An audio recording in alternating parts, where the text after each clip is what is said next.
अस्सलाम वालेकुम दोस्तों, कैसे हैं आप? आई डू होप आप सब अच्छे होंगे जी। मैं कैसर बरी एडवोकेट।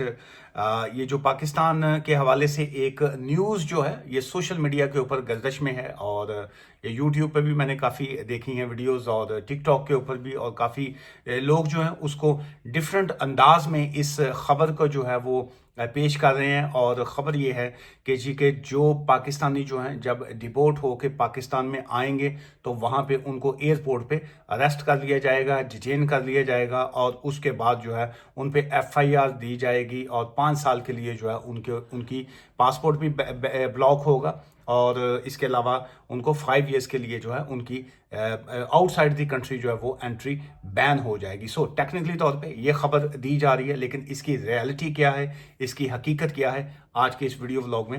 मैं वो बताना चाह रहा हूँ कि इसका एक्चुअल जो है ये न्यूज़ है क्या। सो इस वक्त के जो इंटीरियर मिनिस्टर हैं मोहसिन नकवी साहब, और मिनिस्टर ऑफ स्टेट जो हैं तलाल चौधरी, और एफआईए डीजी, पासपोर्ट डीजी जो है डायरेक्टर जनरल जिसको कहा जाता है, उन सब की मीटिंग्स हुई। और उस मीटिंग्स के बाद जो है वो जो एक्चुअल वो करना चाह रहे हैं उसमें ये है कि जो पाकिस्तानी डिपोर्ट होके वहाँ पे आएंगे उनके ऊपर इसमें नो डाउट एफआईआर भी दी जाएगी, और उनको जो है 5 ईयर्स के लिए जो है उनकी एंट्री बैन की जाए। लेकिन कौन से पाकिस्तानी जो हैं वो डिपोर्ट होके जब पाकिस्तान जाएंगे उनको इस तरह का एक्शन जो है गवर्नमेंट की तरफ से फेस करना होगा। एक नंबर एक, पहला तो ये है कि ये जो अलेज्ड इन्वॉल्वमेंट है जो पाकिस्तानी हैं जिस वक्त इंटरनेशनल कंट्री में, ओवरसीज कंट्री में, जहां पे वो क्राइम्स में इन्वॉल्व होंगे। सो अब क्राइम्स की क्या है, क्राइम्स कुछ कोई भी हो सकता है। सो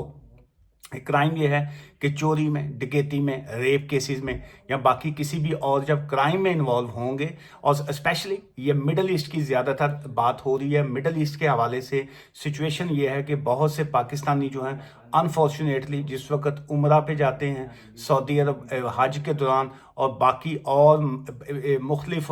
मौक़ों के ऊपर जो है वहाँ पे बैगिंग जो है जो जिसको गदागरी कहा जाता है वो उसमें बहुत ज़्यादा इन्वॉल्व हैं। और इसके अलावा बहुत से लोग जो हैं गल्फ़ के कंट्रीज़ की अगर हम बात करें तो उसमें डिफरेंट क्राइम्स में जो हैं वो इन्वॉल्व होते हैं। सो उस हवाले से ये है कि पाकिस्तानी गवर्नमेंट की तरफ से ये आया है कि ये लोग इस तरह की जब क्रिमिनल एक्टिविटीज़ करते हैं तो वो जो है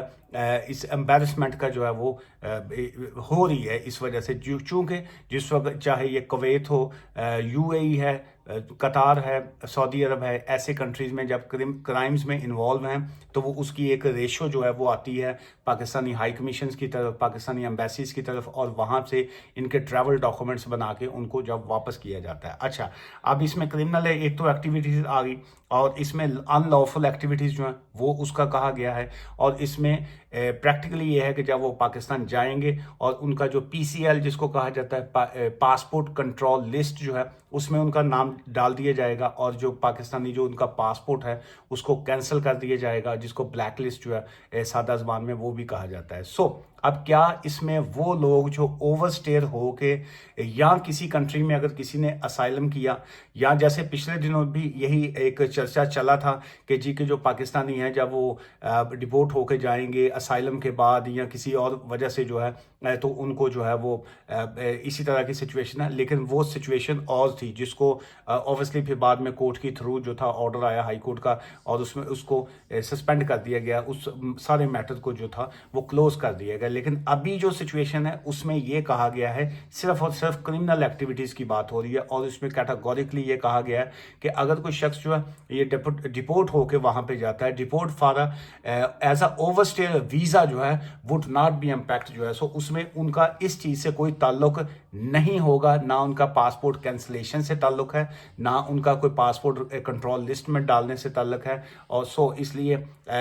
इन शॉर्ट ये है कि ये सारी की सारी एक्टिविटीज़ जो हैं ये सिर्फ और सिर्फ क्राइम्स की हद तक है, ना कि कोई अगर शख्स जो है यूके यूरोप में या किसी और तरफ जो है ओवरस्टेयर होकर वापस बैक होम जाता है तो उनके लिए ये वाला जो रूल अभी ये बनाना चाह रहे हैं वो उनके ऊपर जो है वो एप्लीकेबल नहीं होगा जी। इस आज की इस वीडियो से इजाज़त दीजिएगा, नीचे कॉमेंट्स लाजमी कीजिएगा ताकि नेक्स्ट वीडियो के लिए जो है एक तो चीज़ें क्लियर हो जाती हैं, और बहुत से लोगों के जो अभाम होते हैं उनके माइंड में उसको क्लियर किया जाता है। दुआ में याद रखिएगा। टेक केयर।